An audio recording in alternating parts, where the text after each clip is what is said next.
Okay, next question. ये question देखो, एक there are 20 terms in an AP. तो एन की वैल्यू कितना देखो ही, सुनो 20, 20 जने ही, तो n is equals to 20। First term is 2, a is equals to 2। Last term is 78, last term का तो a n. Then find AP. AP का मतलब you have to have a value and d value. A value तो है, first d value find कर लेंगे। So we get a n is equals to a plus n minus 1 into d. A n की value कितना 78, a की वैल्यू 2 plus n की वैल्यू 20, so 20 minus 1 into d. 78 plus 2 इधर आया तो minus 2 is equals to 20 minus 1 19 डी। 78 माइनस 2 76, ये 19 इधर आया तो divided by 19 is equals to d. 19 one जा 19, 19 इंटू 4 देखो, 4 9 जा 36, 4 1 जा 4, 5 6 7, तो 19 4 जा, तो डी की वैल्यू कितना होगी हमारी 4। सो डी इज इक्वल्स टू 4। तो कैसा लिखती है एपी? फर्स्ट टर्म कितना बोल को 2, first term is 2, a is equals to 2, d की वैल्यू हमने मिली 4, राइट। तो नेक्स्ट टर्म कैसा करती है, 4 4 इंक्रीमेंट करना चाहिए, छोटा 4 लिख लो, 2 प्लस 4 6, फिर एक 4, 6 प्लस 4 10, 10 प्लस 4 14। तो AP is 2, 6, 10, 14। Next question, fourth term of AP is 11। Fourth term कहते हैं A4 is equals to 11। Third term is 7, A3 is equals to 7। Then common difference is, देखो फर्स्ट टर्म नहीं देखो ही, second term नहीं देखो ही, third term क्या देखो ही 7, fourth term क्या देखो ही 11। तो कॉमन डिफरेंस का तो कौन से तभी बाजू बाजू के 2 नंबर ले लो, जरूरी नहीं फर्स्ट और सेकेंड ही लेना, थर्ड भी फोर्थ भी ले सकती। 7 से 11 कितना इंक्रीमेंट हो रहा है, 4 इंक्रीमेंट, 8 9 10 11, तो इंक्रीमेंट कितना हो रहा है 4, तो डी की वैल्यू कितना होगी, हाँ 4। नेक्स्ट ये क्वेश्चन देखो,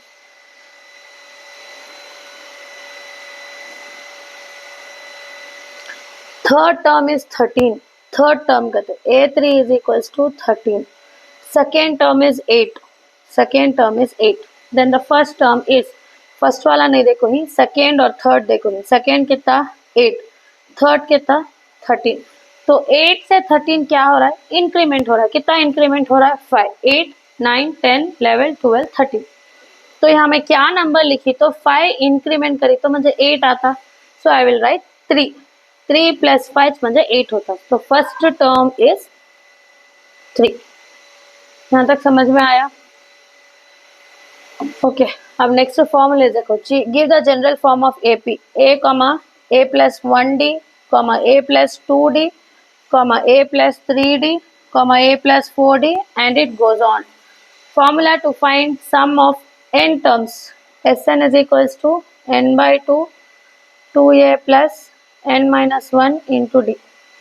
Formula to find the sum of n terms if last term is an. Same formula में क्या रहती चेंज, n by 2, 2a की जगह a प्लस लास्ट टर्म लिख लेना an। ये देखो, formula to find the sum of n positive integer, Sn is equals to n by 2 n plus 1।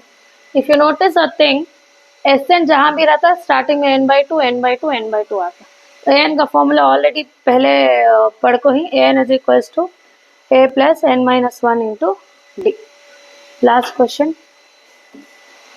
S2 is 4, S3 is 9, S2 is 4, S3 is 9। S का मतलब क्या, sum of 2 terms is 4, sum of first 3 terms is 9।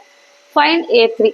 A3 is equals to, A पूछ रही, S value देखो ही, तो same A की जगह क्या लिखना, S3 माइनस 3 से पहले क्या आता है 2, S2। S3 value is 9 minus 4, 9 minus 4 कितना होगा 5, तो answer is 5। If an, Sn and Sn minus 1 respectively are nth term, तो an है हमारे पास, Sn है और Sn minus 1। जैसे यहाँ A3 है तो हमें क्या लिखे 3, 3 से एक कम, एक सब्ट्रैक्ट करें तो 2।